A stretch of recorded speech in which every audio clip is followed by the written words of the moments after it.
സംസ്ഥാനത്തെ തദ്ദേശ തെരഞ്ഞെടുപ്പിൽ മേൽക്കൈ നേടി UDF. ഗ്രാമപഞ്ചായത്തുകളിലും ബ്ലോക്ക് പഞ്ചായത്തുകളിലും UDFന് നേട്ടം. 7 വീതം ജില്ലാ പഞ്ചായത്തുകൾ സ്വന്തമാക്കി LDFും UDFും ഒപ്പത്തിനൊപ്പം എത്തി. ചരിത്രത്തിലാദ്യമായി ഒരു കോർപ്പറേഷൻ ഭരണം NDA സ്വന്തമാക്കി. ആകെ 941 ഗ്രാമപഞ്ചായത്തുകളിൽ 504 ഇടങ്ങളിൽ UDF വിജയിച്ചു. 341 LDFനാണ് വിജയം. NDA 26 ഗ്രാമപഞ്ചായത്തുകളിലും ഭരണം പിടിച്ചു. ബ്ലോക്ക് പഞ്ചായത്തിൽ വലിയ മുന്നേറ്റമുണ്ടാക്കാൻ UDFന് കഴിഞ്ഞില്ല.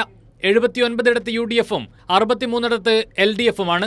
മുനിസിപ്പാലിറ്റികളിൽ UDF നേട്ടമുണ്ടാക്കി. ജില്ലാ പഞ്ചായത്തിന്റെ കാര്യത്തിൽ ഒപ്പത്തിനൊപ്പമാണ് UDFും LDFും. 7 ജില്ലകൾ വീതം ഇരു മുന്നണികളും സ്വന്തമാക്കി. കോഴിക്കോട് കോർപ്പറേഷൻ LDF നിലനിർത്തി. കണ്ണൂർ, തൃശൂർ, കൊച്ചി, കൊല്ലം കോർപ്പറേഷനുകൾ UDFനൊപ്പം നിന്നു.